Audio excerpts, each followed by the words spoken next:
Bom, gente, bom dia a todos e a todas. Sejam bem-vindas aqui e bem-vindas ao nosso evento, seminário e debate A Arte do Queijo de Coalho, né? Um evento que está aí com incentivo do Fundo Pernambucano de Incentivo à Cultura, Funcultura, que é vinculado diretamente à Fundarp, Fundação de Patrimônio Histórico e Artístico de Pernambuco, Secretaria de Cultura do Governo do Estado de Pernambuco. Teremos nesse evento, nesta manhã, o Benoit Paquerot e a chefe Luciana Sultano também, né? Meu nome é Robson Lustosa, todo mundo me conhece aí como Robinho, sou professor da Faculdade Senac Pernambuco, vou estar mediando esse evento aqui com vocês e abrindo o espaço aqui, na verdade, apresentando aqui os nossos ilustríssimos palestrantes. E quem tiver interesse em fazer alguma pergunta, alguma colocação, eu peço, por favor, que vá colocando aqui no chat ao lado, né? Quem vê o desenho aí de um balãozinho ou do sinal de mensagens, é só digitar a sua pergunta ali, que a gente vai fazer a organização para, ao final, né, de todo o debate aqui dos nossos palestrantes, a gente poder conduzir as perguntas. Você pode até fazer pergunta aí de receita. A Conceição já compartilhou aqui uma receita com a gente aí também, né, uma ideia aí de uso do queijo coalho. Eu vou pedir, por favor, que deixem as câmeras e os microfones desligados, justamente para que a gente possa ter uma transmissão, né, adequada aqui do nosso evento, sem tanta sobrecarga aí de dados. E também que se alguém tiver alguma pergunta, deixe para formular no final. Se alguém quiser comentar alguma pergunta, a gente deixa para formular no final sem problema nenhum, tá bom? Lembrando que o nosso evento, ele conta também com o registro de presença para certificação. Então, nós iremos disponibilizar também no chat um link para que vocês possam fazer o registro de presença, tá? Lá no finalzinho do evento. Então, mais próximo do final do evento, a gente vai estar compartilhando com vocês aí. Bom, os nossos participantes aqui, Benoit Paquerot, ele é o coordenador deste projeto, né, que vem tratar justamente do queijo de coalho. Ele é produtor cultural e coordenador técnico de articulação do CT Laticínios e vai ministrar aqui conosco a palestra Os Queijos Artesanais na Cultura Pernambucana. E a chefe Luciana Sultano, que, além de chefe, né, professora aí e coordenadora do Curso Superior de Tecnologia em Gastronomia da Faculdade Senac Pernambuco, vai ministrar a palestra Os Queijos Artesanais na Gastronomia Pernambucana. Já falei aqui para vocês, vai ter a minha mediação, eu vou sumir aqui e deixar eles tocarem aí à frente todo o debate. Vamos iniciar por Benoit Paquerot em seguida com a chefe Luciana Sultano. Então vamos entender o queijo coalho e depois nós vamos entender ele na panela, né? Como é que ele fica gostoso aí na nossa refeição. E lembrando que o nosso evento aqui, ele é altamente acessível. Estamos aqui com a presença da Roberta Patrícia de Albuquerque, que é intérprete de Libras. Roberta, eu vou pedir para você fazer aí, apresentar o seu sinal. Olha, gostei, viu? Eu quero um sinal para mim também. Já vou perguntar qual é o meu também aí.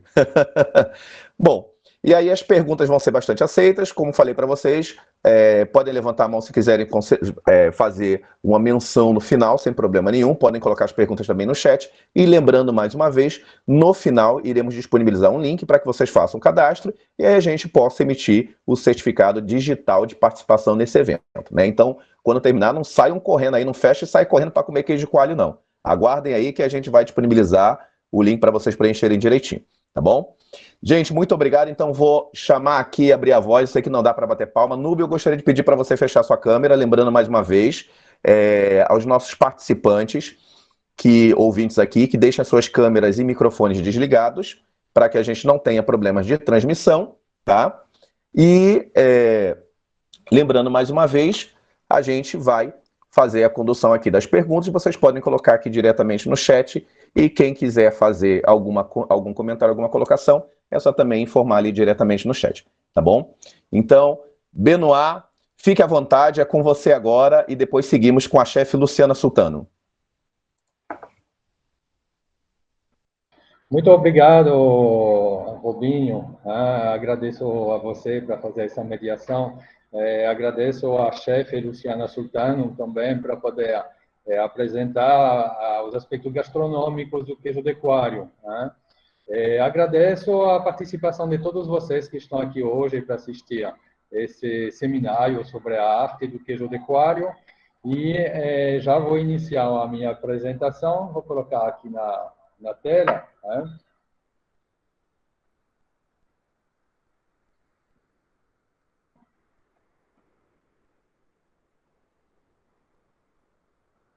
Tô entrando.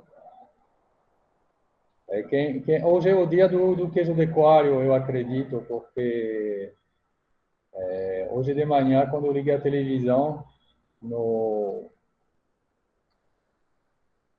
no Bom Dia Pernambuco, então abri logo falando de queijo de coalho, lá em Caruaru, não sei se alguém viu, no Bom Dia Pernambuco, hoje pela manhã. E aí vamos iniciar esse conhecimento um pouquinho aprofundado sobre os queijos artesanais na cultura pernambucana. Né?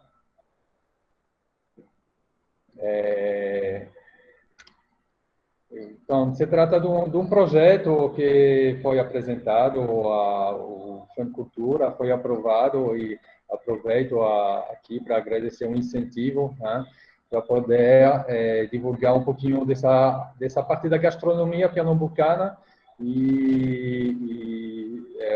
todos os lados, né, os sabores que o queijo permite. Acho que a Luciana, como chefe, posteriormente vai poder expressar de forma muito melhor.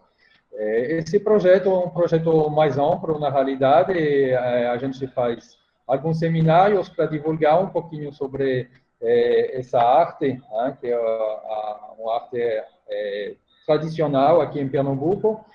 Será também realizado um documentário sobre o queijo de coalho e implantado um site específico sobre o assunto. Né? Nesse site, todo o material será inserido nesse site, incluindo esse seminário que está sendo gravado. Né? As palestras e muito mais informação.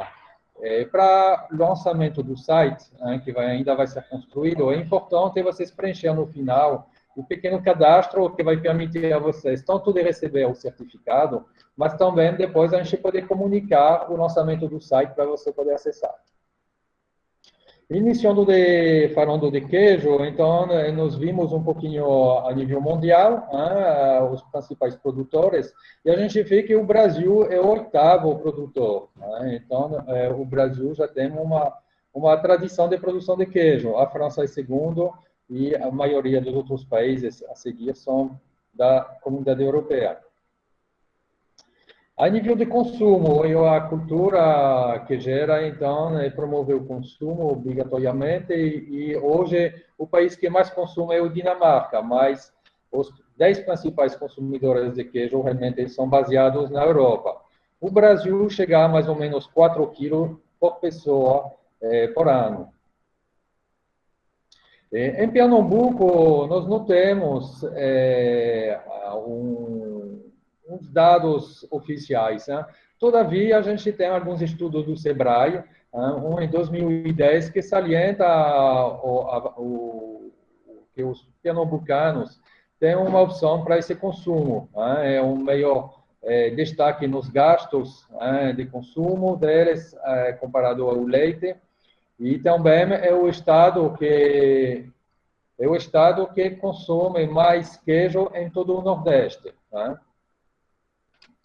Outra pesquisa que foi realizada em 2009, ainda pelo SEBRAE, com 300 consumidores, mas de um poder aquisitivo um pouquinho mais elevado, mostra que eles consomem cerca de 3 quilos por mês, seja muito mais que os 4 quilos, os 4 quilos anual consumidos na média nacional. Aí, quando se trata de queijo artesanal e de queijo de coalho, então o interesse para um produtor é realmente agregar valor ao seu produto. Né? A gente vê na Europa, por exemplo, um queijo artesanal, um queijo fabricado com leite cru, se vende muito mais caro que um queijo industrial. Né? Então, as formas de valorizar esse produto tem várias formas. A produção integrada, isso é uma abordagem qualitativa, então tem algumas fases de produção. Isso é mais usado para frutas. O comércio ético e solidário, fair trade, o comércio equitável em francês, é mais voltado para as condições dos produtores, ele ser remunerado a um preço justo. A agricultura orgânica é mais conhecida. Acredito que Recife é a cidade que tem mais feiras orgânicas, né, no Brasil, e isso é muito louvável para a saúde pública, né? Tem uma abordagem cultural, que pode ser um elemento de valorização do queijo artesanal, né, que é o patrimônio cultural imaterial, né, regido pela Unesco a nível internacional. No Brasil, quem rege ele é o IFAM, Instituto do Patrimônio Histórico e Artístico Nacional, é conhecido o queijo da canastra. E em Pernambuco, um produto gastronômico que tem esse patrimônio cultural e material de Pernambuco é o bolo de ouro. Outra abordagem territorial é uma abordagem territorial muito interessante para valorizar um produto artesanal, gastronômico, é a indicação geográfica, né? Então, tem dois selos de indicação geográfica, a indicação de procedência e a denominação de origem. A indicação de procedência é mais voltado para um saber-fazer da região e um produto que se tornou conhecido na região, né? Mas a matéria-prima não é obrigatoriamente produzida nessa região. Diferente da denominação de origem, onde a matéria-prima, como o processo de produção, é dentro da área geográfica.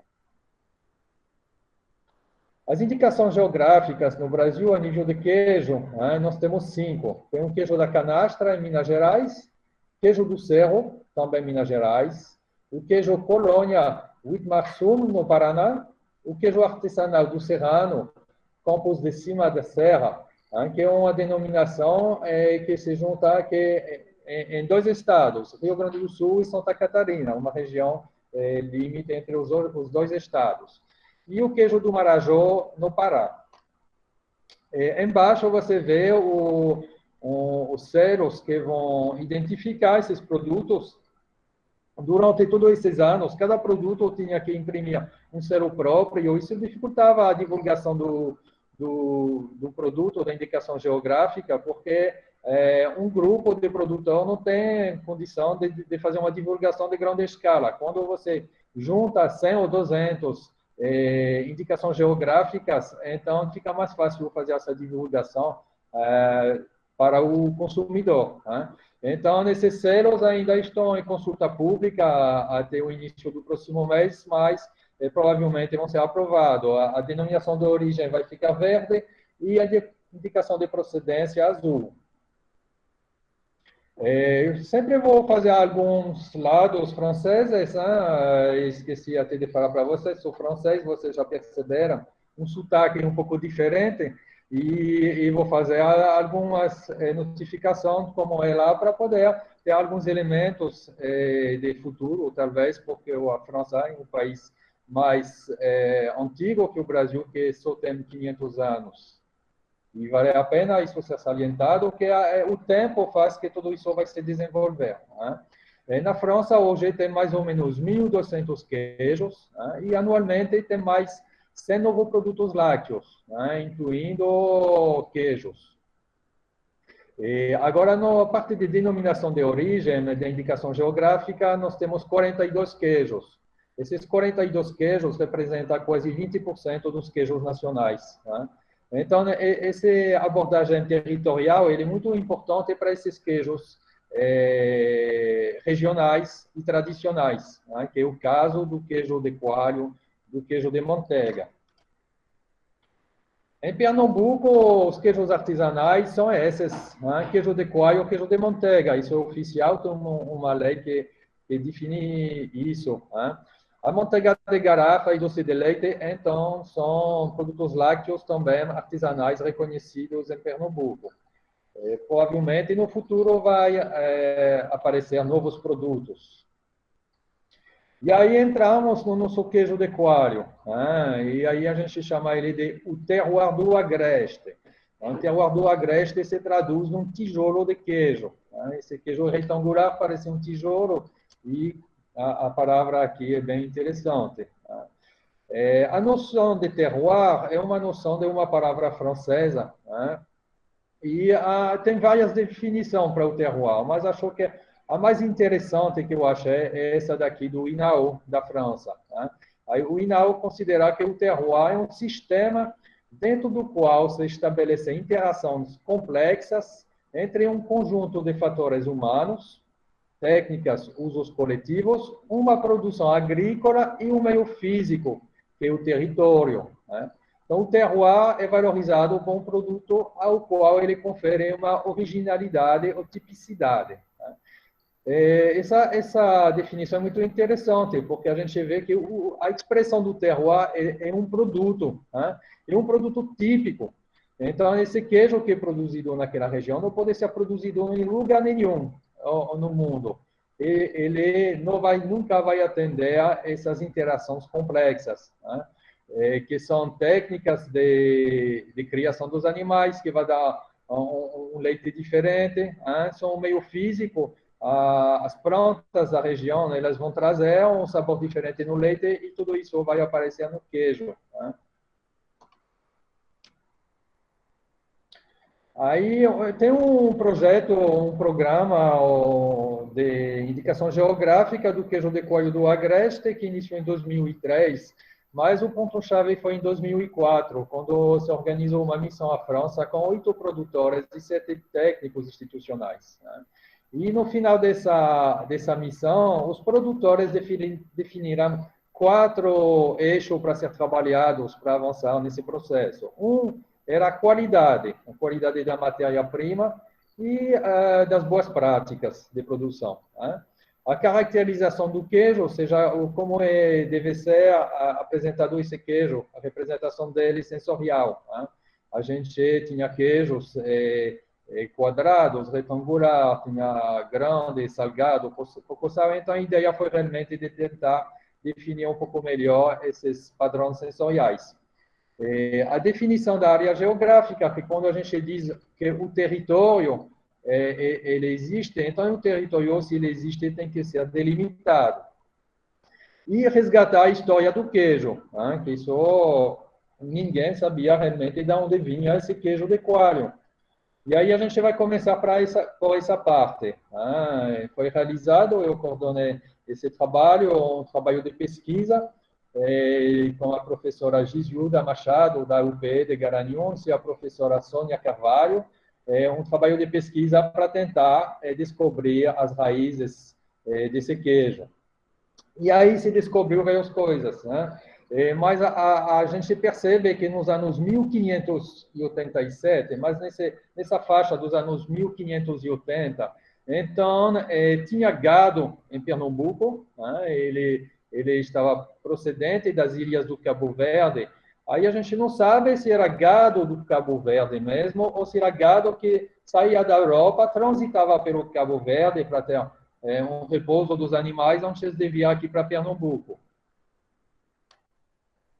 E a gente tem o primeiro traço de produção de queijo em Pernambuco, que é em 1581. Né? Isso é escrito nos Anais Pernambucanos de Pereira da Costa, né? Quando ele foi analisar a obra do inglês Southey, ele notificou que em 1501 já se produzia queijo na capitania pernambucana.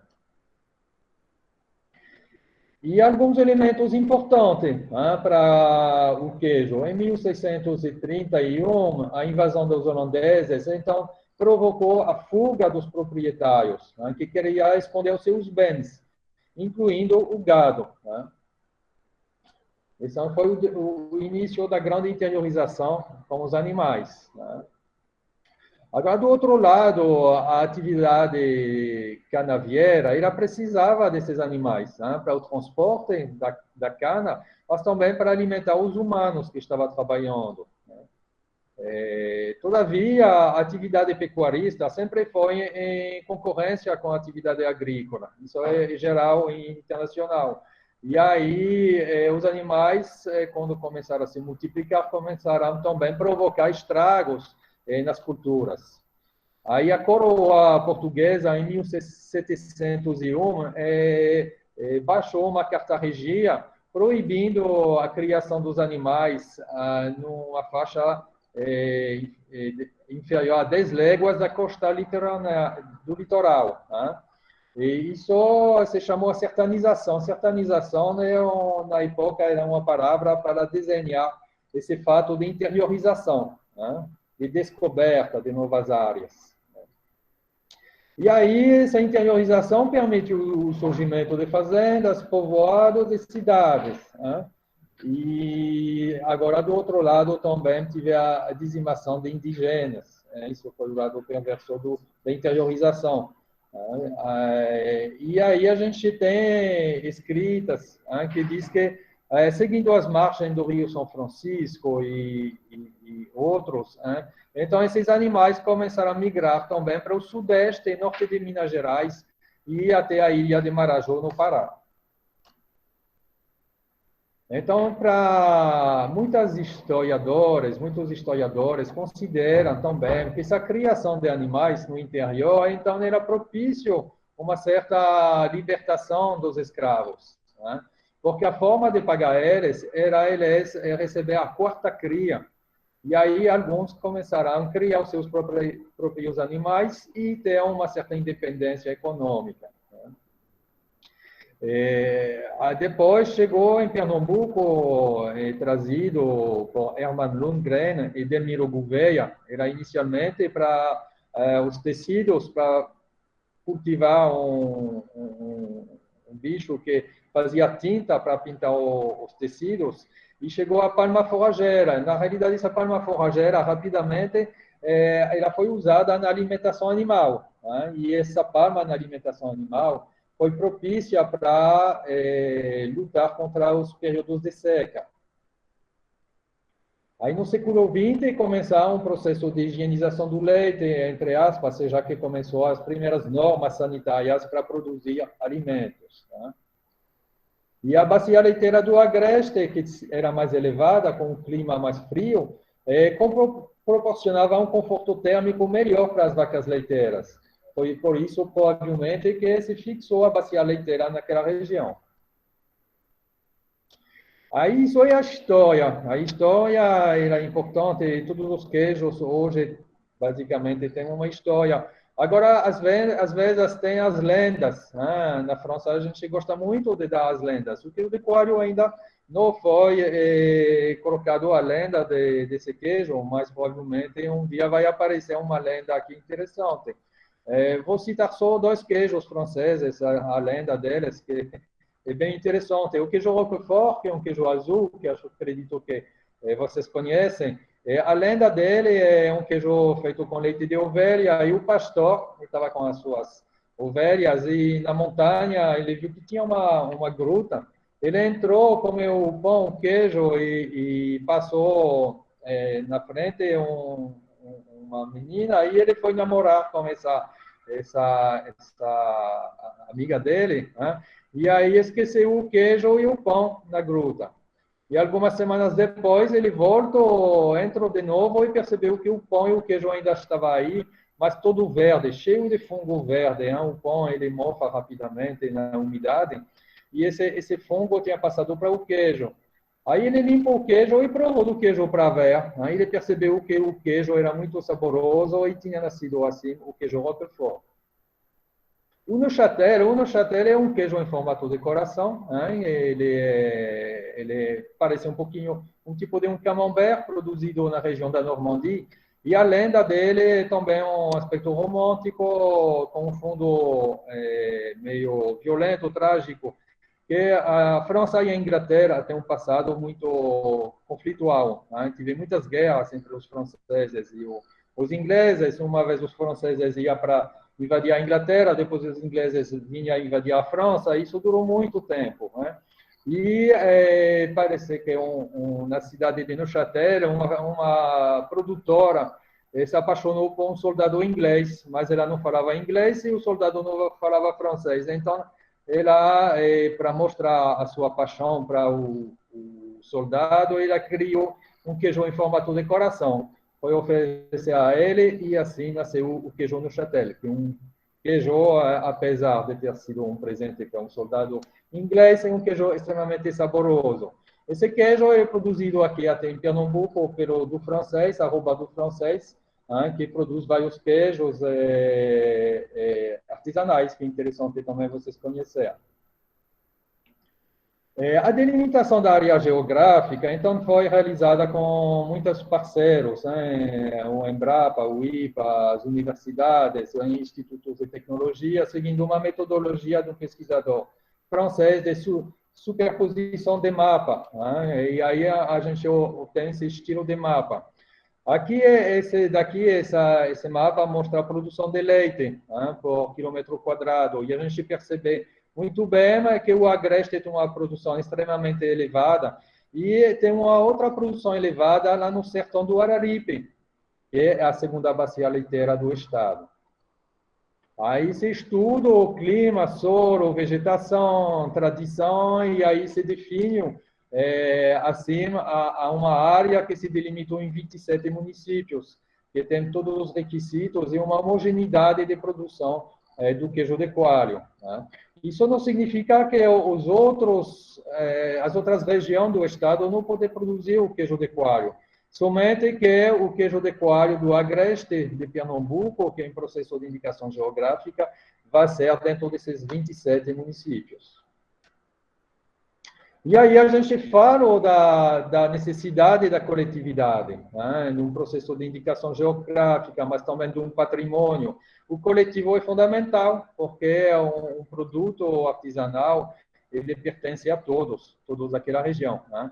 E aí tem que ter um grupo que lidera esses processos, até para poder gerenciar no futuro. É o caso da CQP, que é a associação que gerencia o processo do queijo de coalho. A caracterização do produto, então, isso foi feito com os produtores, uma definição sensorial do produto do queijo de coalho.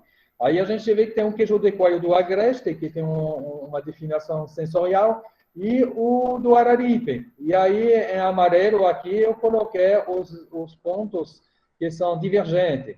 Seja esses dois queijos, né, o queijo de coalho do Agreste e do Araripe, são diferentes na parte sensorial. A gente vê, por exemplo, que o do Agreste, essa noção de emborrachamento, às vezes, quando a gente come, é um defeito, quando o queijo do Araripe é uma qualidade. Aí, a tecnologia de produção, na realidade, se colocar o coalho, que é uma enzima no leite, e deixa coagular, a gente corta o leite, mexe para secar um pouquinho o grão, que aparece, e aí depois tem uma parte de enformagem. E aí entra a noção de saber fazer ancestral, né?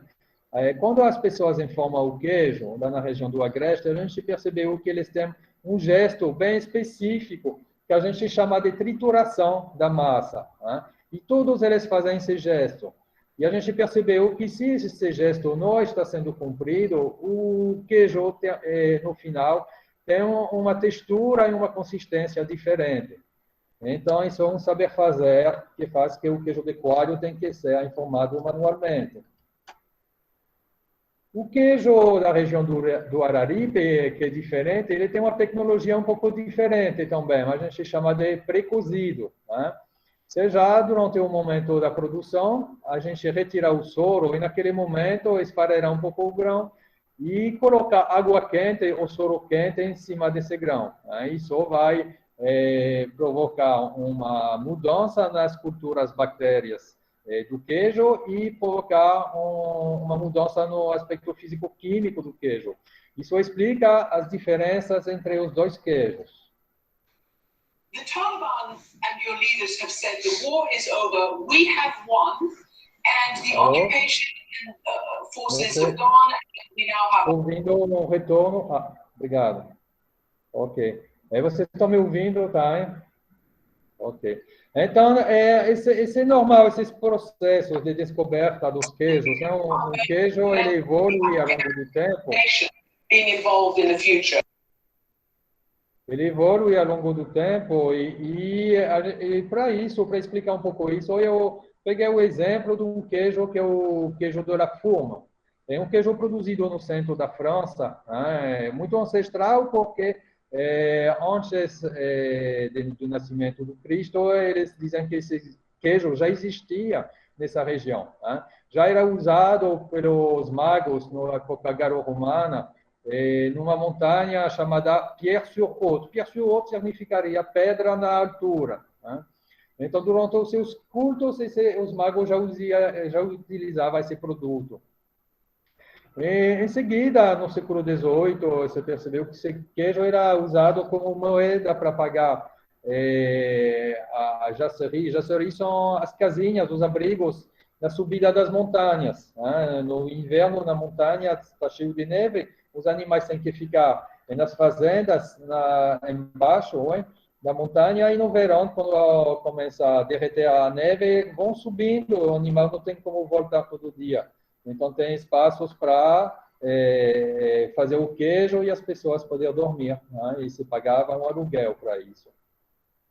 A partir do século XX, apareceu as primeiras fábricas. Então, como aqui, o século XX começou as primeiras normas de higienização oficiais.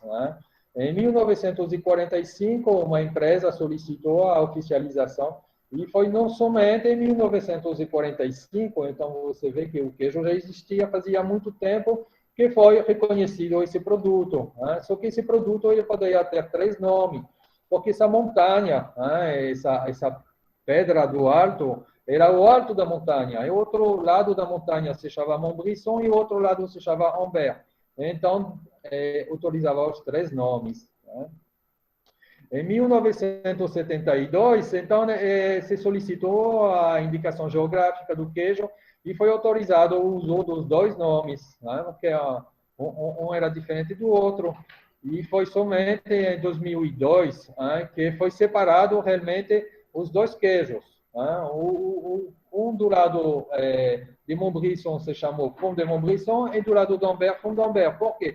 Porque esses queijos eram diferentes. A gente vê bem na foto inicialmente aqui que um é muito mais branco e o outro é laranja. Inicialmente a diferença não era tão forte. Ao longo do tempo essa diferença foi se acentuando. As tecnologias mudam com o tempo.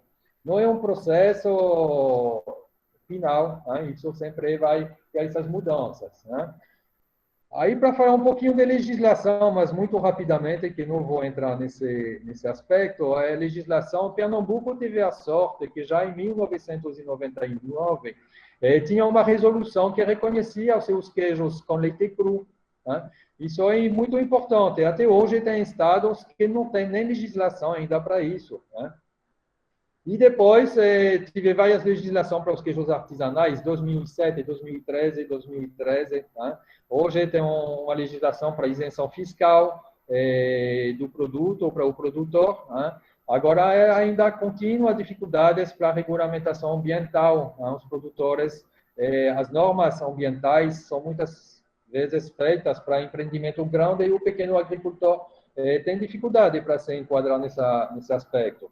Isso é bom mostrar que Pernambuco tem um legislativo dinâmico que está atento à produção que gera. A legislação federal recentemente também começou a abrir para esses queijos artesanais. Foi em 2013 que tive a primeira instrução normativa permitindo a comercialização no território de produto com leite cru. Isso é voltado com aspectos técnicos-científicos, comprovando a inocuidade do produto. E mais recentemente apareceu o selo arte. O selo arte ele tem uma legislação que permite aos produtos agropecuários artesanais no Brasil de poder ser comercializado no âmbito nacional.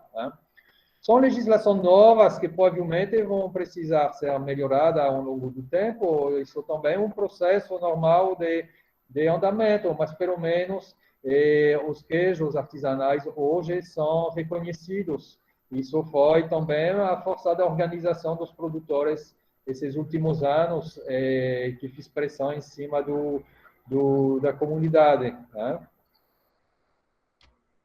Hoje, em Pernambuco, somente tem um estabelecimento registrado, e tem 48 em processo. Então, é uma coisa em processo. Agora, tem bastante desafio. A legislação traz muito desafio, principalmente para os pequenos produtores. A noção da qualidade da água, que é importante.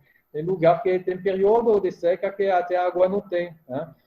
Controle da matéria-prima, implementação de boas práticas agropecuárias, boas práticas de fabricação, que às vezes necessita algumas mudanças no dia a dia, né?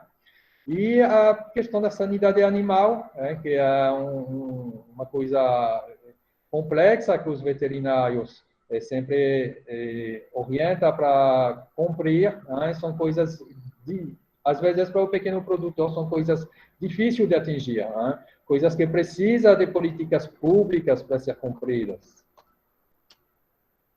E aí, a gente fala um pouquinho da interação entre a cultura local e o queijo artesanal, né? Que um traz para o outro, que os dois, na realidade, eles funcionam juntos, né? A gente, nesse aspecto, tem o turismo e a gastronomia, né? Na parte de turismo, a gente vê em muitas regiões no mundo organizar rotas de queijo, de visitação. Lá no início do evento, você falava, vamos visitar uma queijaria, vamos visitar uma fábrica, isso mesmo, que tem que se organizar essas rotas de visitação, porque os turistas e até os próprios pernambucanos, as pessoas querem conhecer como se faz, né? O museu, em Pernambuco já temos o Museu do Queijo de Coalho, em Garanhuns, né? Podem entrar, @Museu do Queijo Coalho, né? Por enquanto não tem visitação devido à pandemia, mas em breve vai reabrir, né? E as feiras, a representação em qualquer lugar do mundo do seu povo, né? Da sua gastronomia. Essa é a Feira de Cachoeirinha, a feira mais importante a nível do queijo de coalho. Acontecer toda quinta-feira pela manhã, cedo, começa às 6 horas. Né? E, enfim, vou passar agora a palavra para Luciana para tratar um pouco mais da parte de gastronomia, que, como chefe, ela vai fazer isso com muito mais conhecimento. Bom dia, pessoal. Bom dia, Benoit. Robinho, você quer colocar alguma coisa? Não, só ia agradecer aqui a explanação maravilhosa de Benoit, né? Já encheu a gente aqui com várias curiosidades, né? Que a gente talvez nem imagina o tanto que o queijo coalho aí possa expressar, né? Para o nosso estado, para a nossa cultura, né? Como for deixar a gente cada vez mais orgulhoso. O pernambucano já é bairrista, né? A gente fica mais bairrista ainda. Isso E, aí. Luciana, fica à vontade, viu? Agora a palavra é sua. Obrigada, Robinho. Benoit, obrigada. Foi assim, muito bom. Eu e Benoit, a gente já conversa muito sobre isso, né? Eu também tenho, né, minha consulta aqui em casa, o livro dele, que é fantástico. Bom, acho que a maioria das pessoas, já tem muitos alunos da faculdade aqui, mas eu sou Luciana Sultano, sou chefe de cozinha, estou aqui atuando em Recife já há bastante tempo, sou daqui e sou coordenadora e professora da Faculdade Senac de Pernambuco.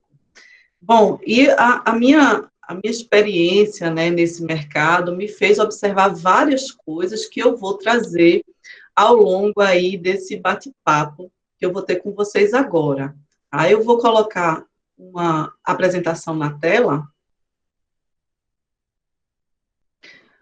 Assim que chegar, vocês poderiam me confirmar que já estão vendo?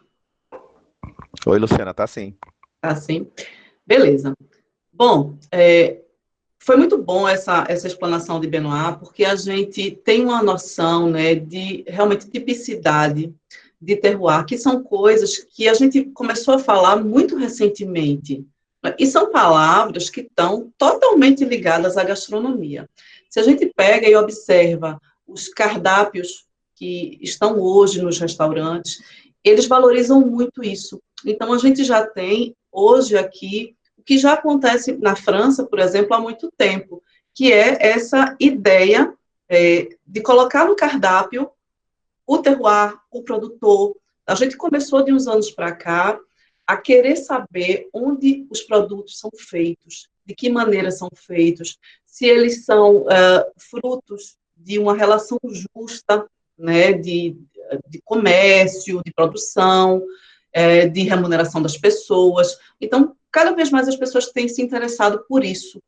E os restaurantes têm colocado isso nos seus cardápios. Eu vejo hoje, assim, a especificação do café, esse café vem do produtor de tal lugar, esse queijo é de fulano de tal. Então, isso é bem importante. Isso mostra uma evolução grande nossa, não é? Nesses últimos anos, que é, claro, fruto de um trabalho que vem acontecendo há muito mais tempo, mas o nosso interesse em valorizar quem produz alimento. Isso é uma coisa bem, um parênteses, assim, que eu deixo para a gente começar a falar. Então, eu começo aqui com essa frase, né? O queijo é uma tentativa do leite de se tornar eterno. Essa frase, eu não consegui nem encontrar o autor. Ela está em alguns lugares, inclusive um dos autores aqui, não, uma das pessoas que está aqui no livro de Benoit fala essa frase também. E é muito interessante porque é isso, né? O queijo é o leite na sua forma de ficar, né? de estar mesmo. É o leite sólido, né? Então, vamos lá. Vamos falar do queijo coalho um pouco, né? Em Pernambuco, como é que foi essa evolução dentro da gastronomia. E aí, claro, tem o queijo coalho e tem outros queijos também. Benoit falou aí do queijo coalho e do queijo manteiga, mas a gente vai nessa história, né, nesse percurso, esbarrar também em outros personagens dessa história do nosso consumo de queijo aqui e de como ele chegou na gastronomia, né? Ele já fazia parte aí do jejum do Nordeste, né? O queijo coalho a gente tinha e tem ainda ele em casa, que é esse queijinho que a gente faz de manhã, do jeito que está aí nesse prato, com cuscuz, com ovo. Alguém falou aí no início, acho que foi Maria da Conceição, né? Falou dessa receita do ovo com queijo coalho tostado e tal. Então, ele faz muito parte dessa nossa vida doméstica, desde sempre, o queijo coalho, né? O queijo manteiga também, mas um pouco menos nesse sentido. E aí a gente vem para esse cotidiano, do cafezinho na padaria, do sanduíche, do mercado público. Então, o queijo coalho e o queijo manteiga são queijos que a gente sempre encontrou no mercado público. Tem também no supermercado? Sim, mas são queijos de mercado, a gente vai encontrá-los assim. É o nosso queijo mesmo, é a nossa identidade enquanto pernambucanos, né? Encontrar esses queijos no mercado, além de outros produtos, como a manteiga de garrafa também, que a gente vai encontrar nos mercados. Benoit falou do doce de leite, que vale a pena a gente sempre ressaltar também, né? E a gente começou a encontrar receitas que fazem uma tradução desses produtos de uma outra maneira.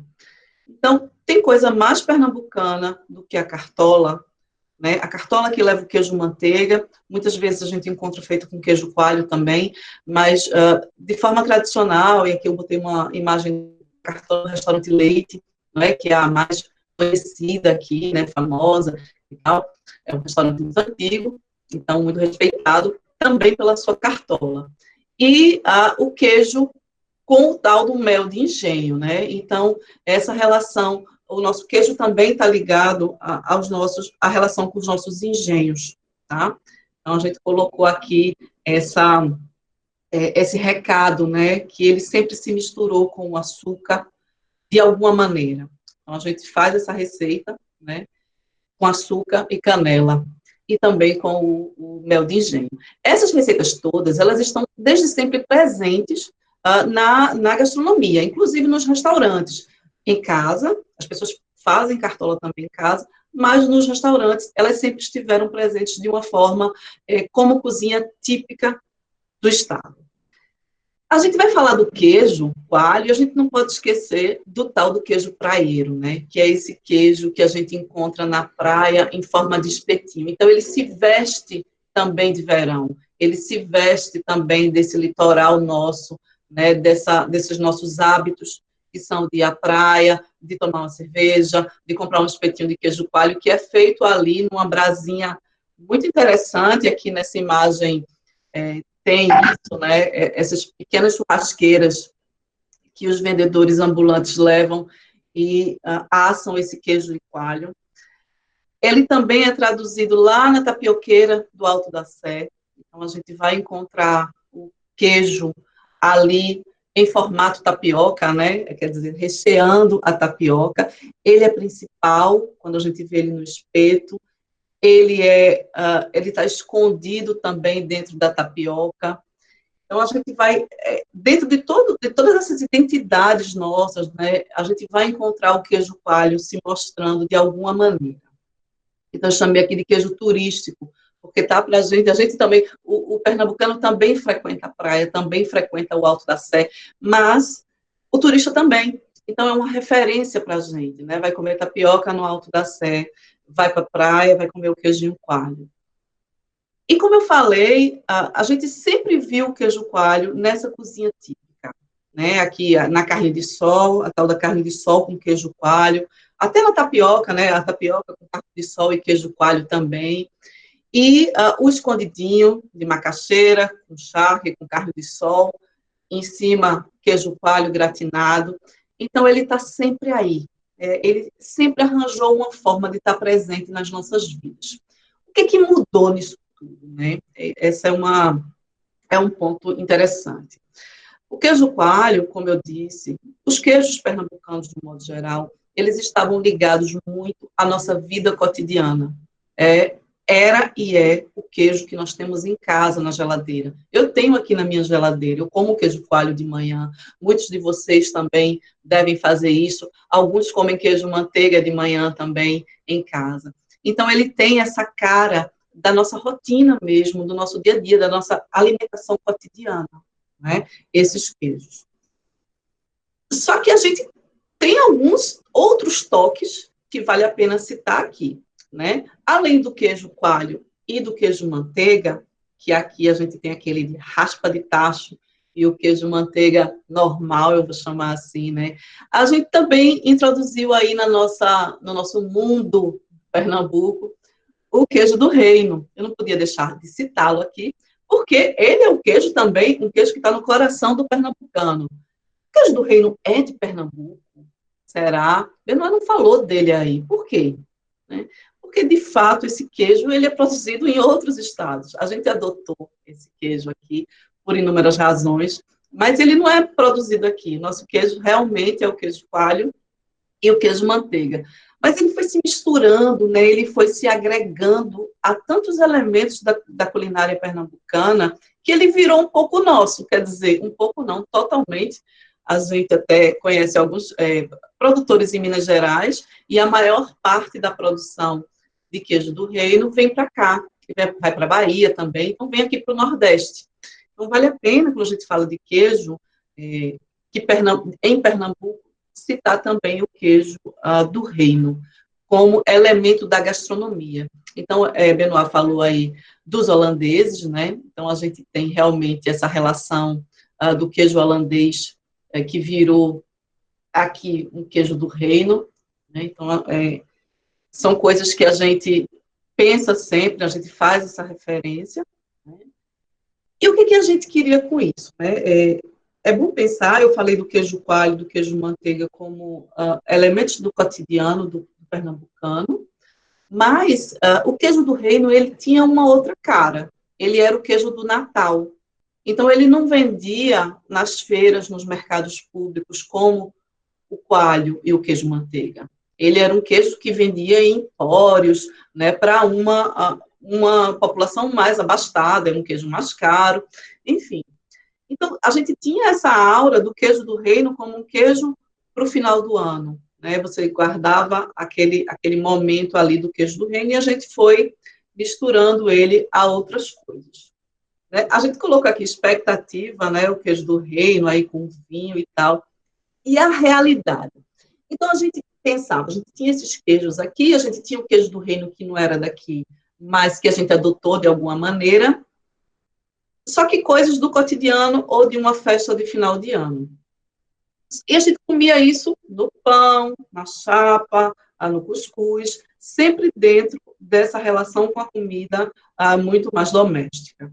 Só que aí a gente começou a ficar muito chique. E aí a gente quis consumir outros queijos, né? E isso, eu observo que isso tem uma ligação muito interessante com o consumo de vinho, né? A gente começou a beber vinho aqui não faz tanto tempo assim. Por que eu estou dizendo isso? Porque quando a gente começou a beber vinho, começaram a acontecer os eventos e as festas, né, serem queijos e vinhos, e aí a gente começou a experimentar queijos diferentes, né, o gorgonzola, o roquefort, o camembert, queijos importados, que algumas pessoas começavam a trazer, os próprios empórios, né, mais refinados, começaram a ter também esses produtos, e a gente começou a se refinar. Então, a gente começou a ficar chique, a tomar... Era assim, a gente bebia esse vinho alemão da garrafa azul, né, doce, era super doce, ainda existe, se vocês procurarem no supermercado, vocês vão achar, e aí, sem querer em nada diminuir, mas ele fez parte de um processo interessante que trouxe para a gente o consumo de queijo de uma forma diferente, que foi justamente nessas tábuas de frios, nesses encontros que eram queijos e vinhos, né, de pensar que o queijo pedia vinho e que o vinho pedia queijo. Como a gente passou a beber vinho, a gente começou a comer queijo também, não só no sanduíche, não só no cuscuz. Mas só que nesse momento não podia ser queijo coalho. A gente não tinha queijo coalho na tábua de frios, a gente não tinha queijo manteiga na tábua de frios, porque a gente só tinha queijos, né, importados, era isso que a gente mostrava aqui, né, quando a gente começou a beber vinho e a comer queijo dessa maneira, né. Aí, o que aconteceu depois disso? Né? A gente passou um tempão, os restaurantes, eles passaram a, de alguma maneira, também se internacionalizar. A gente tinha muitos restaurantes de cozinha internacional, né, que tinha, tipo, carne com molho de gorgonzola ou de roquefort, carnes e molhos, de um modo geral, para massas, usando queijo, gratinados com determinados queijos. A gente começou a fazer isso, e isso era o que todo mundo queria fazer. As pessoas saíam de casa para isso. Ninguém saía de casa para comer queijo coalho, nem queijo manteiga, porque isso se comia em casa, né? Essa relação com esses queijos era, repito, uma relação doméstica, né? Só que aí a gente começou a história é cíclica, né? E isso é também muito interessante de se observar. A gente precisou sair para poder voltar, né? Então, a gente começou a misturar o queijo de coalho com um monte de coisa, a gente começou a incrementar a tapioca, que era só de queijo de coalho, a gente começou a botar um monte de coisa dentro dela, além do queijo, a gente começou a misturá-lo com outras coisas. E tem as misturas que eu já falei, que são bem interessantes, né, do melado de cana, ou seja, do mel de engenho com queijo de coalho, o polêmico coalho com mel de engenho, que antes ele não era assado, então eu tinha um queijo cru com um mel de engenho também, que eram produtos que se discutia muito sobre a segurança deles, de comer esse queijo cru, e também o mel. E aí depois a gente pode conversar sobre isso. Temos pessoas aqui para falar sobre isso, inclusive, né? E a gente também tem as nossas combinações clássicas. Então, em Minas, tem o Romeu e Julieta, não é? Que é o queijo Minas com goiabada. E a gente também tem o nosso queijo com goiabada, né? Que aqui a gente traduziu de várias maneiras. O bolo de rolo com queijo do reino, e aí eu vou voltar para como é que isso se gastronomizou, né? Isso aqui eram produtos também natalinos, eu vou dizer assim, mas que depois a gente foi popularizando, e hoje existe um monte de receita que leva a esses dois itens, e que estão nos cardápios dos restaurantes. Então, esse aqui seria um pouco o nosso Romeu e Julieta, né, do pernambucano, apesar do queijo não ser feito aqui. E tudo isso virou sorvete também, então eu tenho um sorvete de queijo do reino, eu tenho um sorvete de queijo coalho, não é? As próprias pequenas fábricas locais começaram a produzir sorvete de queijo, fora o próprio sorvete Romeu e Julieta, que já existia. A cartola, não é? Que a gente já falou aí anteriormente. E o que eu quero dizer é que tudo isso se gastronomizou, né? Como é que isso se gastronomizou? A gente reinventou o queijo aqui em Pernambuco. A gente deu essa volta todinha. a gente resolveu fazer festas com queijos e vinhos importados. E depois de um tempão, a gente entendeu que o melhor produto é o produto que está perto, né? Eu falei isso lá no início, que seria justamente a valorização do produtor, e hoje isso está em alta novamente, e eu acredito que é um caminho sem volta. Isso quer dizer que a gente não vai estar aberto a outros produtos? Não. Mas na gastronomia, o chique é o que está perto, né? É estar perto do produtor, é saber quem faz, é saber se essa relação é justa. Então, a gente começou a reinventar o uso desse queijo aqui.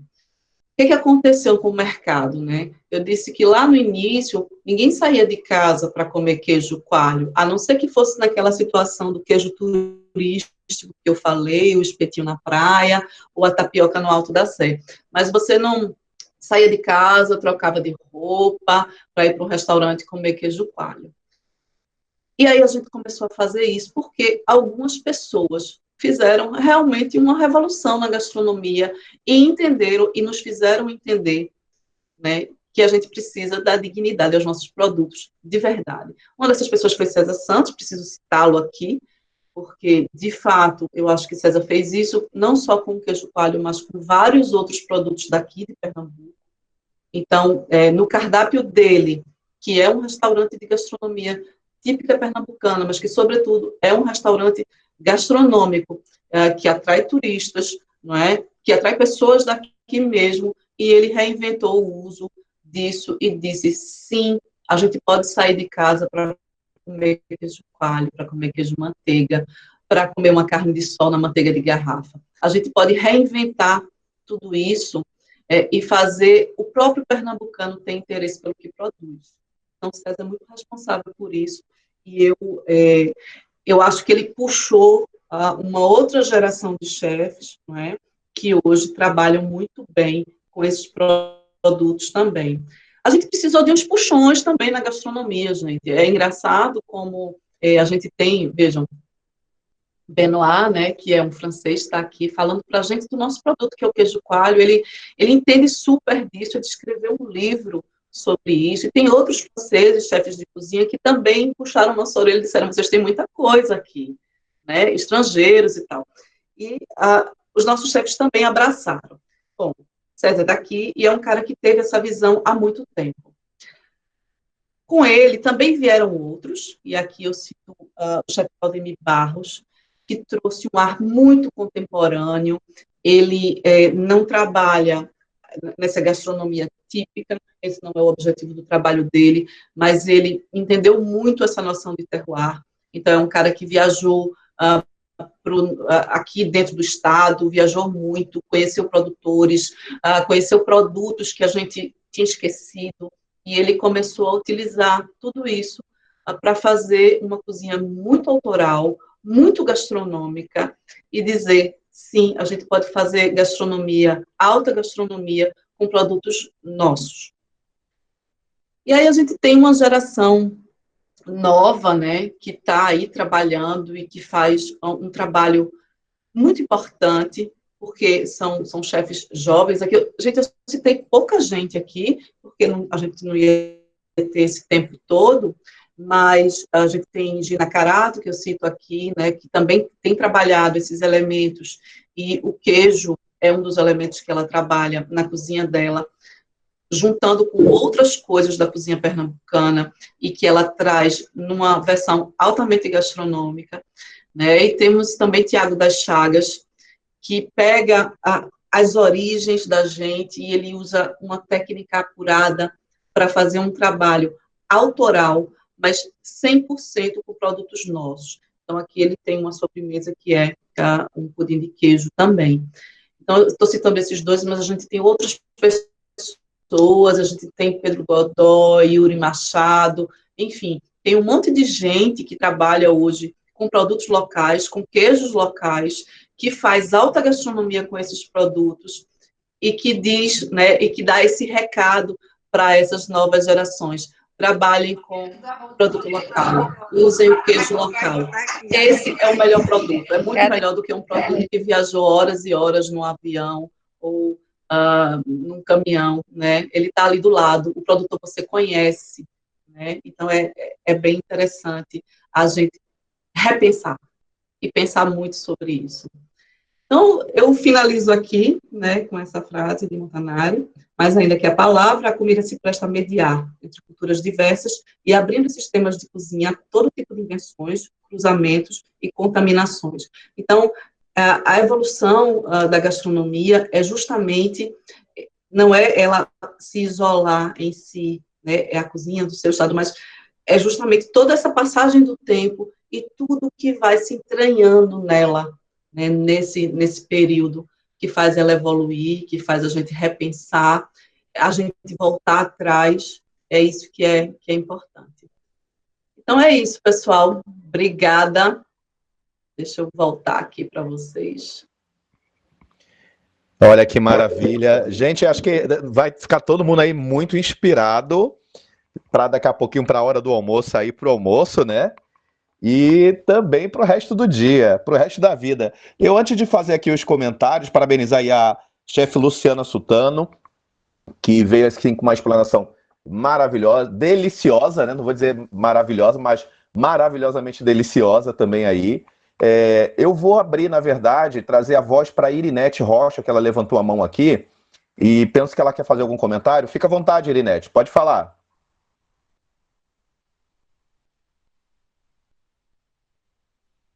Oi, Irinete? Acho que ela ficou tímida.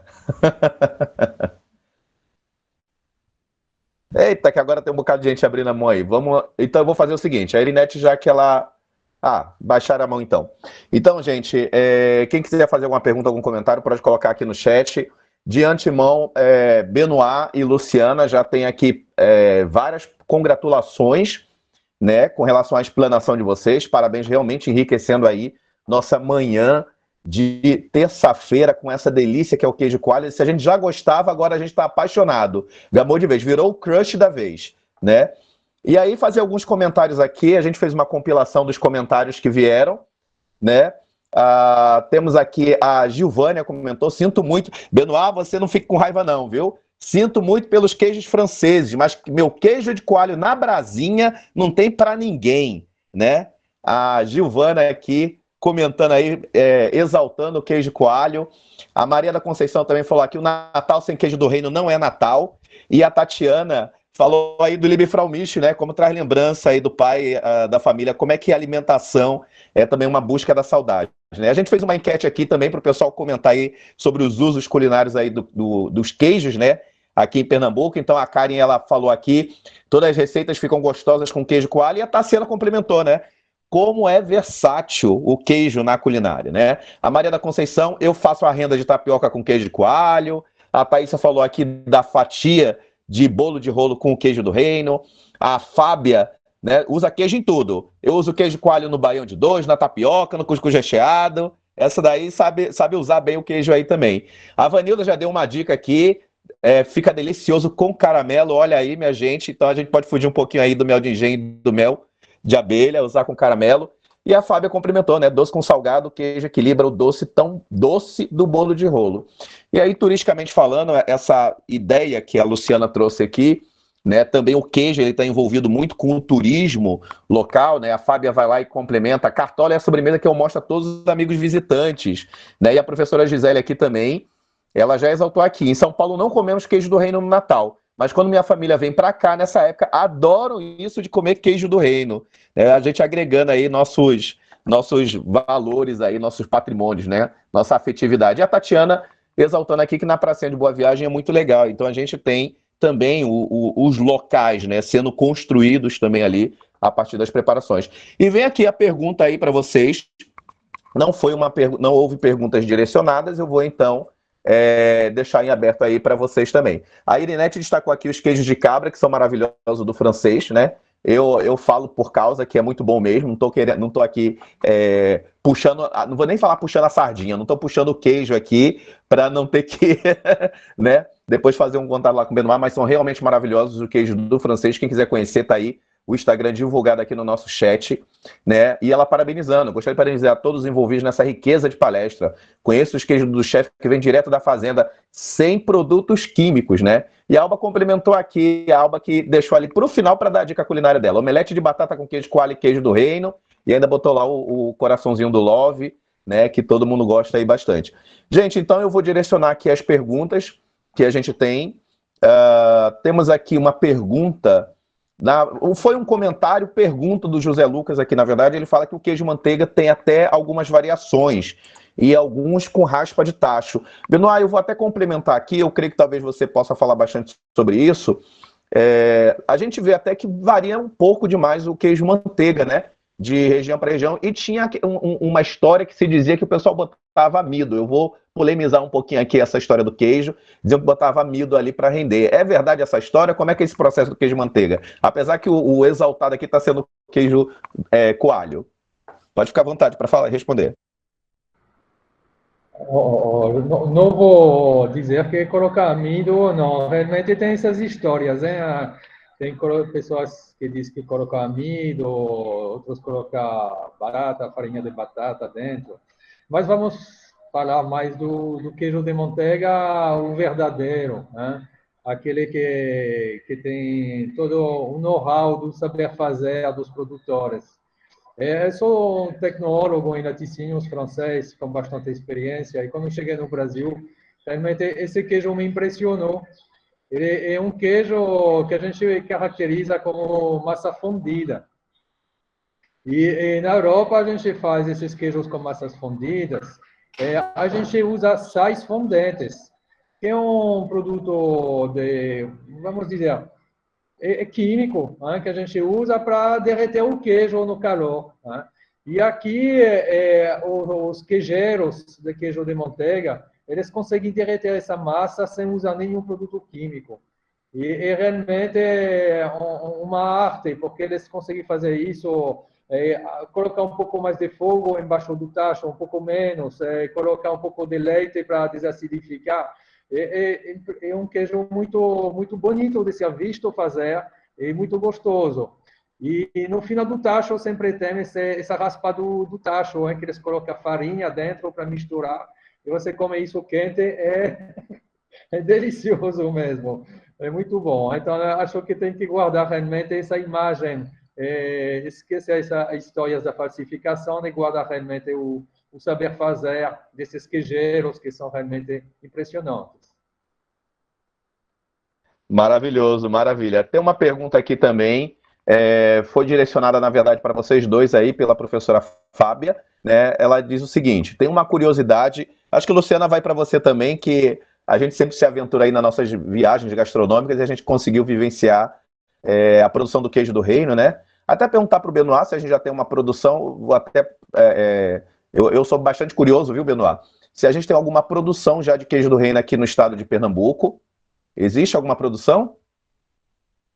Que a gente vê muito isso para Minas, né? Minas Gerais, região ali de Barbacena. Existe, tem o queijo da Serra em Pombos que faz, e em Garanhuns hoje vários produtores, né? Tem uma escola de laticínios, um centro tecnológico, que ensina a fazer o queijo do reino. E tem vários produtores que estão em processo de implantação de propriedade para começar a produzir. Na realidade, hoje eles fazem na escola, mas vão começar a ter a sua própria produção em estabelecimento próprio. Mas talvez tenham outros, eu não conheço todo mundo, estou citando esses, mas realmente a produção de queijo do reino já iniciou em Pernambuco, sim. Maravilha. Bom, aqui a pergunta é o seguinte, tem uma curiosidade sobre o processo do queijo do reino. Tem a impressão que os atuais não possuem o mesmo sabor dos antigos. Isso tem alguma razão? Mudou o processo? Ela abre aí a pergunta para vocês dois. Né? Podem ficar aí à vontade para comentar tanto o Benoit quanto o Luciano Sutano. Vocês acham que mudou algum processo? Por que está diferente o queijo do reino atualmente para o que ela acha lá? Eu não vou saber falar sobre mudança no processo, porque eu não acompanhei o processo de produção lá atrás. A gente vem visitando um produtor há alguns anos, né, Robinho? A gente sempre faz essa viagem para Minas e visita esse produtor. mas, enfim, é uma coisa recente. Eu sinto também que existe uma diferença do queijo que antes era quebradiço, um pouco mais salgado, e que hoje ele é mais, a gente vai falar emborrachado, Benoit, será que é essa palavra? Ele tem mais essa coisa, parece mais uma borracha, assim, o aspecto. Então, para mim, mudou bastante, assim, eu acho que a gente tinha um sabor mais forte, mais picante, mais salgado, e hoje eu sinto um pouco diferente, realmente. Agora, eu não sei o que mudou no processo. Não sei se o consumo, a gente pode, a cura diminuiu, não sei. Me fala aí da técnica, a parte técnica.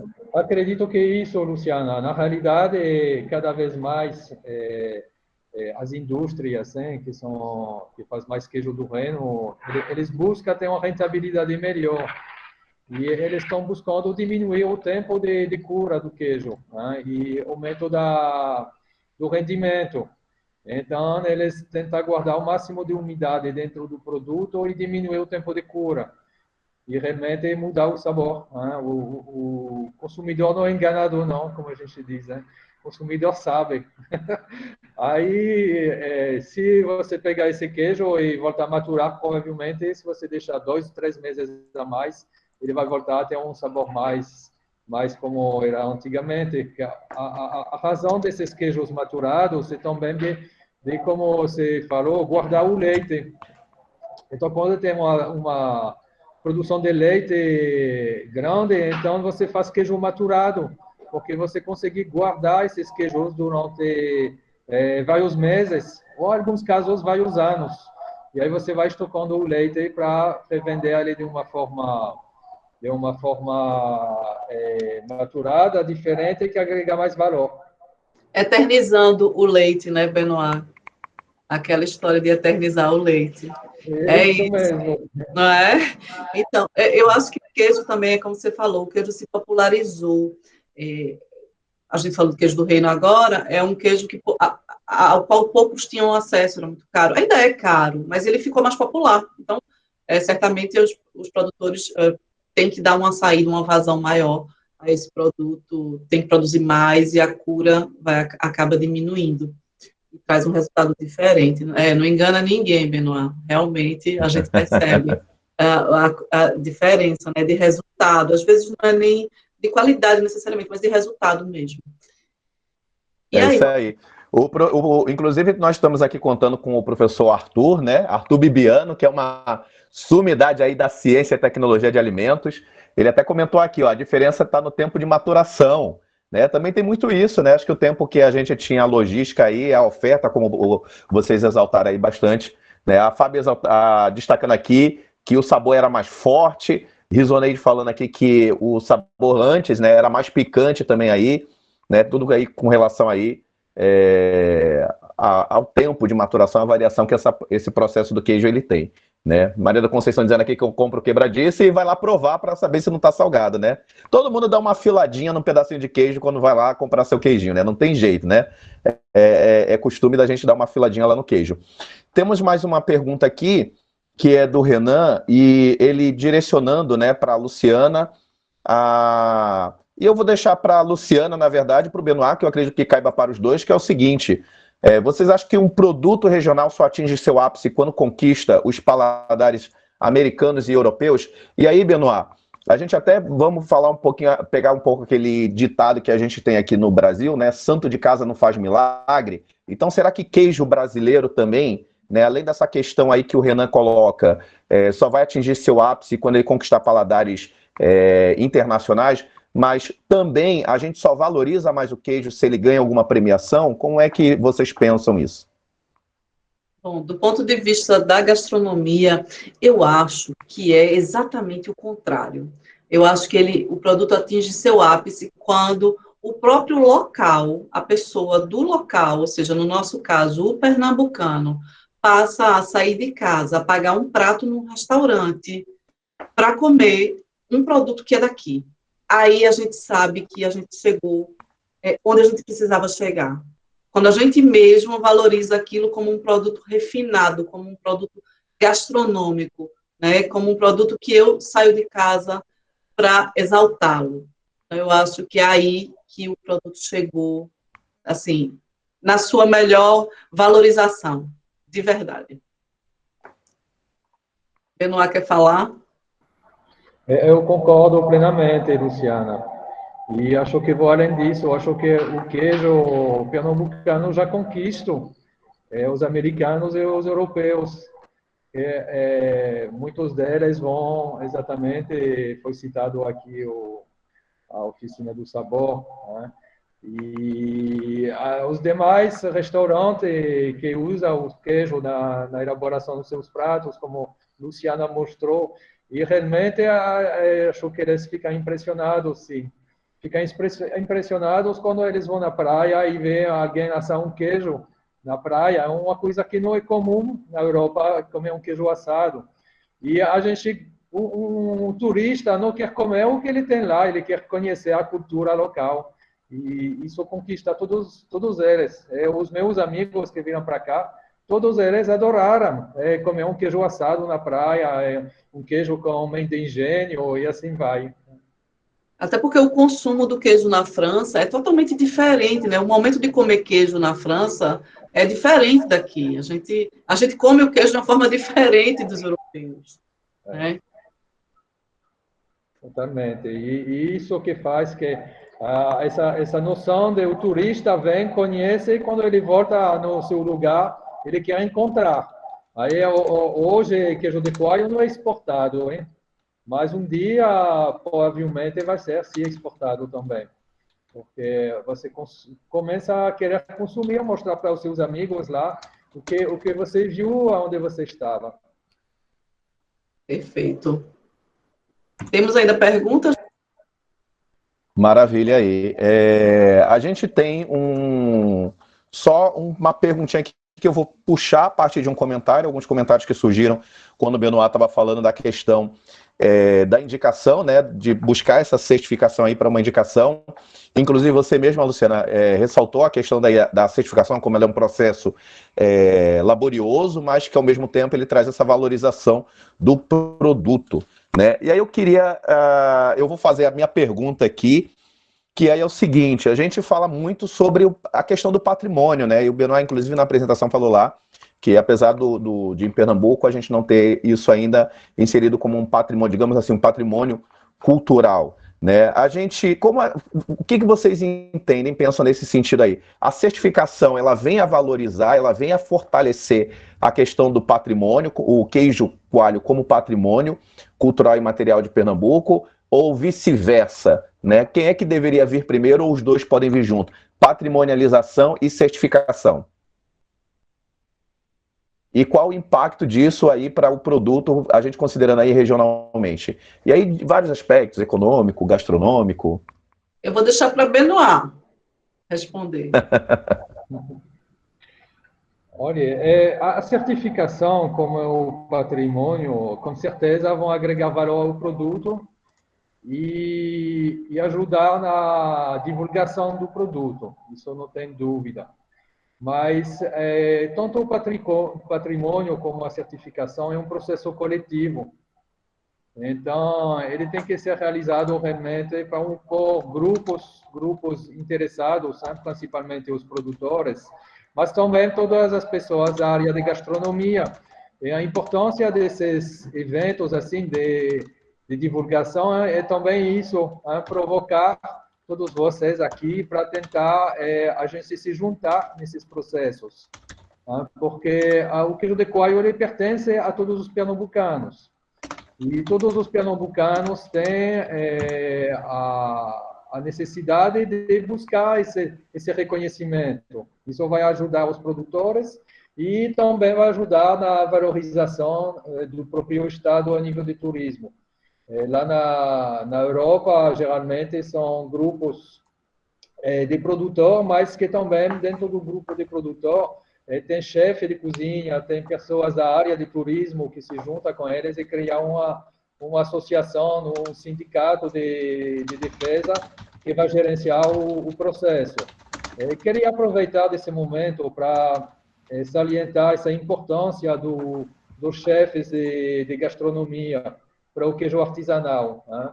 O queijo artesanal, hoje no Brasil, foi muito puxado e aparece muito na mídia, com o impacto dos próprios chefes, tanto em São Paulo, mas aqui também em Pernambuco e a maioria dos estados, porque muitas vezes os produtores, os pequenos produtores, eram mostrados fabricando um produto artesanal de uma forma inadequada. E os chefes de cozinha, eles foram dizer, não, isso não é verdade. O produto que eles fazem é um produto da cultura da gente. A gente usa na gastronomia e esse produto que nós queremos. Então, cabe ao poder público dar a possibilidade desses produtores se enquadrar dentro da legislação. E a gente não pode descartar esses produtores, porque se a gente descartar eles, nós vamos perder o nosso patrimônio. Isso foi muito importante. Não é à toa que essas legislações, esses últimos anos, elas estão aparecendo, tanto no âmbito estadual como federal, e que tem muita gente hoje que valoriza isso e busca realmente ser valorizado. Maravilha, é muito bom. Então, a gente percebe que cada vez mais a gente consegue trazer essa busca para que não somente parte dos produtores, mas também os órgãos oficiais, para que tudo venha se desenvolver, né, Benoit? É uma cadeia, né? A gente fala muito hoje em dia na cadeia da gastronomia, né? Em que envolve desde quem produz até quem vai consumir, os chefes, como Luciana bem exaltou aqui. Eu penso que, né, Luciana, você pode até comentar sobre isso, a importância do chefe o chefe de cozinha, o cozinheiro, né, de levar isso para o mercado também, ou seja, ele sair do âmbito doméstico e cada vez mais esse produto ser valorizado, né, nos empreendimentos gastronômicos aí. Isso vai fazer com que também seja cada vez mais exaltado esse uso, né, e valorização e consumo dos queijos aqui em Pernambuco, né, e destacadamente aí os nossos queijos regionais. Pois é, Robinho, eu acho que o chefe de cozinha, a chefe de cozinha, né, mulheres e homens, eles realmente são atores fundamentais no processo. Eu acho que esse comparativo que o Benoit fez com o que já acontece na Europa, que os chefes também participam das associações, né, que estão ali na luta pela valorização ou pela alguma legislação que enquadre aquele queijo com uma determinada certificação. Esses chefes são muito importantes, porque é a partir deles que muitas vezes o produto ganha um valor comercial.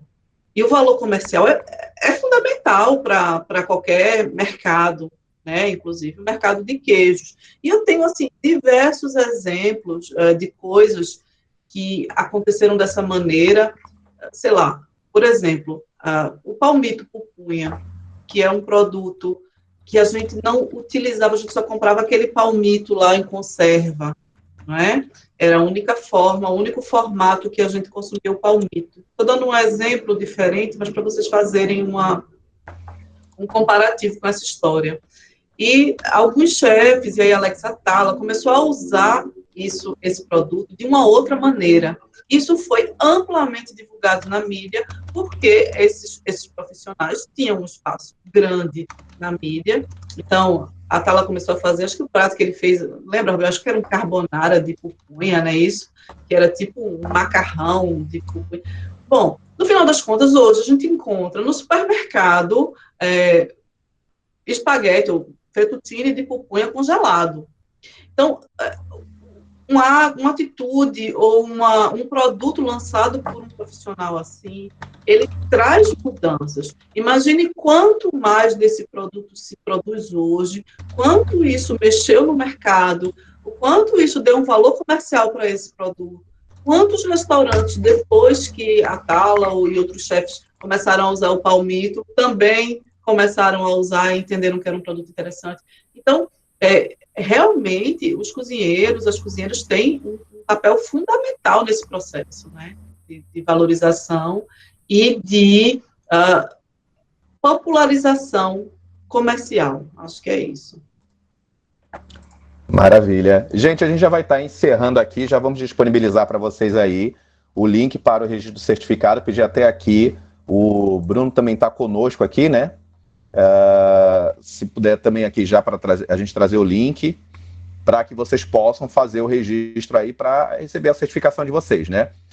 Benoit, tem uma perguntinha aqui, quem quiser fazer ainda algum comentário final, pode ficar à vontade, Maria Eliane já está aqui, essa é fã de carteirinha, viu? Ela já falou aqui de vários produtos do francês aí, diz, moro no Amapá e sempre que vou ao Recife volto com uma térmica cheia de queijo. Coisa boa, maravilha. Já está mais fácil, né, Benoit, poder transitar, né? Antigamente a gente tinha um medo danado. Eu lembro que quando a gente voltou de Minas, né, Luciano, não sei se você lembra dessa situação, a gente meio que queria enrolar e esconder o queijo lá de leite cru com medo do pessoal acabar, né, barrando ele lá no voo. Tá mais fácil, Benoit, de viajar com os queijos hoje em dia? Essa certificação UART, ele está facilitando, né? Acho que sim, acho que realmente ficou mais fácil sim, de viajar com produtos artesanais. Esses movimentos hoje está democratizando o consumo desses produtos e acredito que eles não são caçados como era em um certo período. Né? Até a nível internacional, tive um período que, quando você vinha da Europa com produto fabricado com leite cru ou carne cru, era impossível. Hoje não tem uma autorização no momento que tem os selos da fiscalização, né, que os produtos sejam fiscalizados e avaliados que eles estão próprios ao consumo, tem uma interação entre os países para poder deixar circular. Mas eu já cometi um erro, viu, Benoit? Uma vez eu trouxe na minha mala, além de outros queijos, isso quando eu morava na França, aí eu vinha de férias e trazia. Mas teve um ano que eu trouxe um Munster. Munster é um queijo delicioso, mas eu acho que é um dos queijos top 5 dos queijos fedidos da França. Bem cheiroso. Então, parecia que eu tinha levado um corpo, um cadáver dentro da minha mala. Era mais ou menos assim. Realmente você escolheu um dos mais interessantes nesse requisito do cheiro do produto. É interessante esse queijo, né? Ele tem um odor muito forte, mas o sabor dele tem uma coisa frutada, é muito, muito diferente, assim. O sabor é diferente, realmente. A gente acha que o queijo vai ser muito forte e estragado quando você prova. Não, ele é realmente suave e delicioso. É verdade. Valeu a pena trazer na mala, quase certeza. Eu até vou trazer uma ideia aqui. A gente fala fedido, não pode, né, Benoit? Mas cheiroso, digamos assim. Eu tive um patrão suíço, né? O pessoal sempre achava que ele era francês, mas na verdade o Jorge Tevô era suíço. E ele dizia que o queijo, quanto mais cheiroso, né, era melhor o queijo. Gente, então nós vamos estar aqui encerrando, agradecer aqui mais uma vez a esse evento maravilhoso, a arte do queijo de coalho, aí com o Benoit Paquerot e com a Luciana Sultano. Benoit, a Pri Rocha, ela colocou um comentário aqui, né, que ela diz que o seu queijo de coalho é o melhor que ela já comeu, do francês, né? E queria saber se tem uma receitinha diferente ali dos outros. Acho que é concorrente aí, hein? Tem um segredinho? Não, acho que o queijo de coalho, cada um tem a sua apreciação, hein? Aí a gente respeita, gosta quando realmente a gente é cumprimentado, mas respeita também qualquer apreciação de qualquer pessoa. Maravilha, maravilha, então. Gente, então agradecer mais uma vez aí, agradecer também, sobretudo, a presença de todos vocês que estão aqui abrilhantando a nossa manhã aí de terça-feira com esse evento, seminário e debate, a arte do queijo coalho, né? Foi aqui conduzido com Benoit Paquerot e Luciana Sultano, eu aqui, Robson Lustosa, mediando aqui com vocês, e esse evento que contou com incentivo aí do Funcultura, Fundo Pernambucano de Incentivo à Cultura, que vem diretamente aí da Fundap, da Secretaria do Governo do Estado de Pernambuco. O formulário para certificação, ele está aí disponibilizado, o link, né? A gente colocou aqui no chat, o Bruno que está aqui conosco também, já disponibilizou, agradecer aí todo o apoio do Bruno, agradecer a presença também da Roberta, né? Roberta, que é aqui nossa intérprete de Libras, mostrando para vocês aqui que também nossos eventos digitais têm acessibilidade. né? Roberta, você está me devendo aí fazer o meu sinalzinho, viu? Eu gostei do seu assim, e eu vou pedir um também aí para mim. Gente, muito obrigado pela presença de todos vocês. Estamos compartilhando aí mais uma vez, Benoit e Luciana, para registrar aqui várias parabenizações, congratulações aí com relação ao evento. O pessoal gostou bastante e vamos com certeza repetir, né, nas próximas vezes com certeza. Só para ressaltar uma curiosidade para vocês, tem um livro aí com participação, né? Você falou tanto aqui, Luciana comentou, o Benoit também. Um livro intitulado Queijo Coalho Artesanal do Nordeste do Brasil. Contou aí com o apoio do Banco do Nordeste.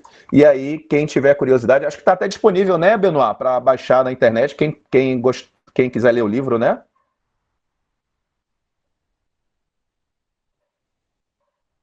Roger, eu conheço, que trata de todos os queijos de coalho do Nordeste. Não sei se está disponível na internet. Vou procurar saber. É importante cada um fazer o seu cadastro lá para receber o certificado e a gente depois vai anunciar o site que a gente vai lançar. A gente vai disponibilizar tanto o livro do queijo de coalho em versão PDF de Pernambuco e vou procurar saber do coordenador desse livro, se ele pode deixar também à disposição no site que a gente vai incluir para ser baixado em versão PDF. Olha aí, maravilha, que riqueza, hein? Gente, muito obrigado aí. E lembrando, não esqueçam de registrar a presença de vocês aí para emissão do certificado. Está aqui o link do lado, a gente está compartilhando aqui no chat. O Bruno, inclusive, aqui já exibiu aqui na tela também para vocês, né? Registre aí que é importante tanto para a gente quanto para vocês aí também. E o pessoal da gastronomia, que eu já sei que tem muita gente aí da gastronomia. Luciana está aqui, né? Agora a versão coordenadora. Daqui a pouco ela está aí na orelha de vocês aí, cobrando atividade complementar aí. E outros alunos de gastronomia também, que tem nas suas instituições aí a cobrança das atividades complementares. Shirley está dizendo aqui, estou aguardando queijo coalho no Goiás, hein? Olha aí, Benoit, a gente tá muito chique aqui, do Amapá, Goiás, Pernambuco. Isso é um evento nacional.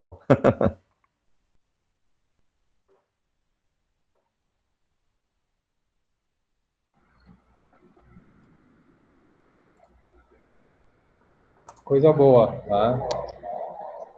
Aproveitando para agradecer a todos, a Luciana, a você, Robson, pela participação, a Roberta pela interpretação, que isso é fundamental, e a participação de todos vocês, agradecendo a Cultura pelo incentivo e pela oportunidade de a gente poder divulgar esse produto pernambucano, tá? Que faz parte da gastronomia pernambucana. Muito obrigado a todos e até em breve, espero.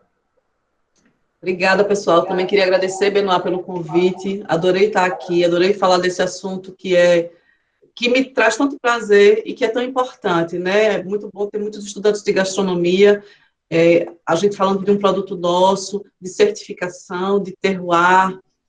É isso, minha gente, é isso que precisa ser discutido cada vez mais, né? Trazer esses produtos mais para perto, sair somente da prateleira do mercado e a gente entender de onde ele vem, como ele é feito e quais são as políticas que estão sendo desenvolvidas para frente para que ele ganhe mais força. Obrigada pela oportunidade, Benoit, Robinho, parceiro de sempre, né? Roberta, muito bom ter você com a gente, viu? Bruno, obrigada pelo apoio. É isso aí, obrigada, pessoal. Gente, muito obrigado, viu? Não esqueça aqui de fazer o registro. E vamos embora correndo aí para fazer, né, suas receitas aí com queijo coalho. A Giovana até deixou já aqui. Vou fazer carne de sol na manteiga de garrafa e queijo coalho daqui a pouquinho.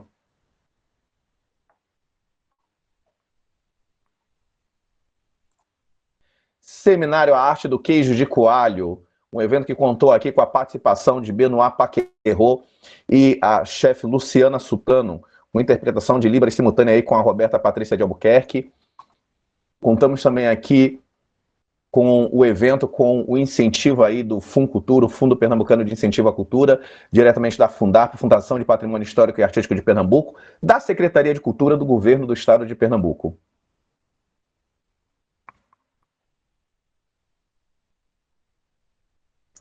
Até o próximo evento. Não esqueçam de fazer o registro da presença até para a emissão do certificado virtual aí. Vai ser pelo link que estamos disponibilizando aqui para vocês.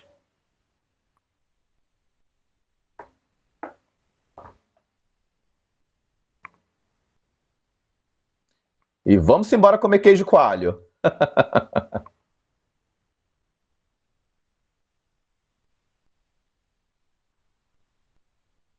Até logo, Patrícia. Obrigado pela presença. Obrigado a todos e todas aí pela presença.